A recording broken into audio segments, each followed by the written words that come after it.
All right, well, luckily there's a reason why it's a 40-minute game and they give you two halves to show what you can do, and you're not judged until the clock hits zero. So it was rough sledding a little bit in the first half, but the second half, obviously, I left a halftime speech up to the assistant coaches, so came out in the second half and played much better than the pregame speech that I gave. But that was a joke. But we came out in the second half and started doing more things that were our kinds of things, the stuff that we've done on a regular basis. You know, the first half, it was honestly my message to them at halftime, because I'm sure somebody will ask about that, was just that this is your team, and I'm along for the ride. And so my main job is to push some buttons on who's in the game and who's needs a breather. And so I'm going to do that in the second half. It won't be histrionics. It won't see me getting red in the face and yelling and trying to get you to do things that you already know you need to do in order for us to play really well and have success. I'm not going to do that. It's your team. You got to decide that you're going to do that. And, you know, somebody seems like they're not doing that, I'll push the button and get another guy in there while you take a breather. And that's kind of how it went in the second half, and our energy was incredible in the second half. And so I think that led to a lot of the successes that we had in the second half. David on the left. Lamont, obviously 31 points speaks for itself, but just how much better can Colin be being just a freshman and having that kind of performance? I mean, I said this the last time, that his ceiling is unbelievably high. And so obviously that doesn't always translate to what the box score looks like. He had 31. Maybe that'll ultimately one day be his career high. But just as in terms of evolving as a player, it's amazing to see and how much more room there is for him to grow as a basketball player. It's amazing. He's got unbelievable energy. Then you combine that with tremendous athleticism, and then his instincts on both sides of the ball are way ahead of the curve on just his natural basketball instincts. So on those three things alone, forget any basketball skill, the ability to attack and pass and play off the dribble, the ability to shoot from the perimeter, forget anything else. He's got incredible touch. You saw that some of the finishes were he's on the move. He got bumped and fouled, and he's still able to finish even though his body was contorted a little bit. And he's tremendous hand-eye coordination. He's just I don't want to sit here and talk all about Colin. We had some other good performances, but his ceiling is incredibly high as I see it. Defensively, you guys probably had some lapses that were probably, I think you would deem as uncharacteristic. And then in the second half, it felt like maybe a little more aggressive on maybe the ball screen defense. What kind of changes were made maybe schematically when it comes to the ball screens and then the defensive side of the floor? We got a little more aggressive on the ball screen in the second half. I mean, we have a couple different ball screen coverages. That one, for all the pluses of one, there are some downsides to it too. But one plus of that aggressive one is that it gets us moving. I mean, if we get into that aggressive ball screen coverage and there's no backside protection, then it's going to be a layup fest. So it makes people from the backside get off of the ball, attack. It puts us in a more aggressive mode defensively. So I thought that was a big part of it. But there were just so many other things. Zach Davis on two specific occasions, as I'm watching on the other end in front of their bench, there's a stagger screen come in, and they're aggressive screeners and strong.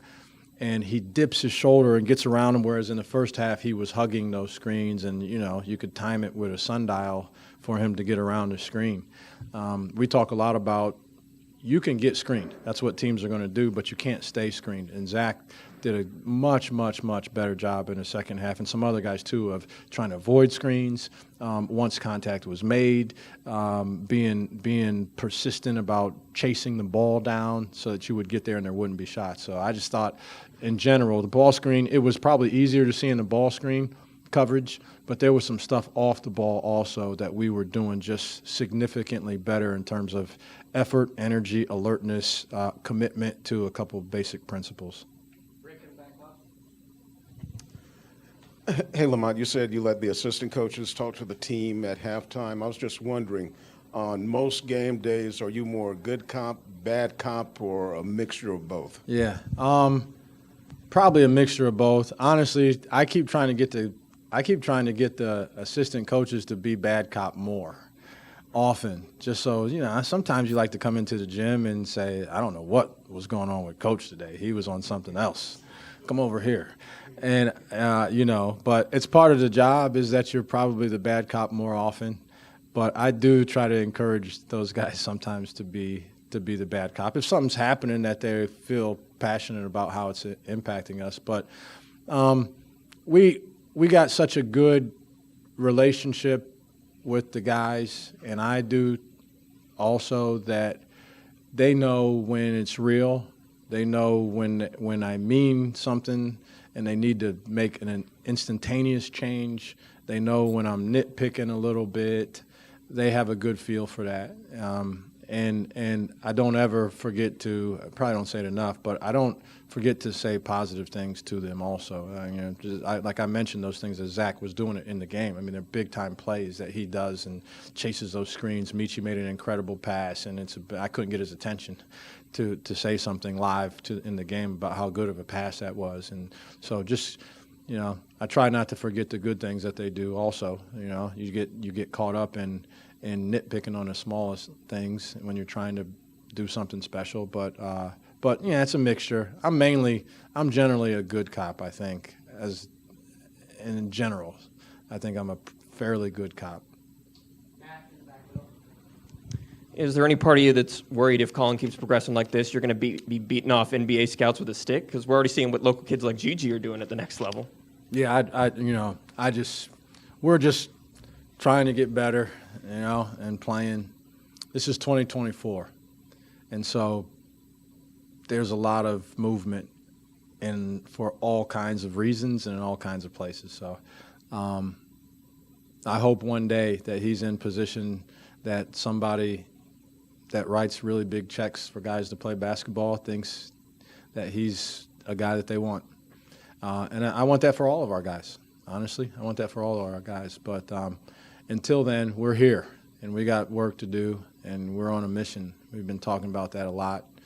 And I think in the second half we played like we were on a mission. I thought just our overall determination and energy, like forget if we made the shots or didn't make the shots. I just thought the juice that we played with in the second half was really good. Lamont, 21 wins this year after 21 losses last year. Can you allow yourself to kind of enjoy what's happened already, or is the life of a coach that, hey, we got Auburn in 4 days and we are on that mission? I mean, both. I think I've made a commitment, particularly as it pertains to our players, to enjoy more of the process. I think they need that more also in 2024, and that's not an indictment on them. That's just the way I've evaluated it. But so I do. I try to. But in terms of that kind of stuff, that's you're building a program. You're trying to build a program, a real program that you can reproduce, and so that there's this season, but there are a lot of seasons when you're talking about a program, and so it's hard as a coach to spend a lot of time or much time at all thinking about achievements, until they tell you to hang the uniforms up. Then you look back and say, maybe that was really good. That was pretty special what we did. But while you're in the thick of it, it's easier to if you have that mindset, and that's the mindset I've been. I talk about it all the time. When I was at Wisconsin, it was very difficult for me to enjoy in the moment what was happening because I was so driven on the next thing. I was so driven. I have tried to do a better job of that this year. I have done a better job. I'll say that. You've seen me dancing and stuff. But it's hard. You do get focused on when you have a group that has some stuff out there to achieve still. That how do we do that? How do I help them achieve those things? And you stay focused on that. You mentioned Amici pass a few questions ago. He had another 5 assists today. I think that's 13 this week. Do you feel like his passing is maybe a little bit underrated when people just see the shots? And if so, what makes him such a good passer in your opinion? Yeah, I mean, I think his passing certainly is underrated. It stems from a lot of things. One, he's got great feel. He's got really good vision. He processes information so fast because he moves really fast. I mean, lightning fast. This guy is from the time that he decides to rip, drive, and make an attack to plan A was to get a layup. Defender comes. Plan B was to throw to the roller if it was a ball screen. Then the corner guy helps. Plan C is to throw back to the shake-up guy. We call it shake-up guy. To see all that happens so quickly. That happens so quickly. And he has to process that information, and it happens even faster when you're as fast as he is.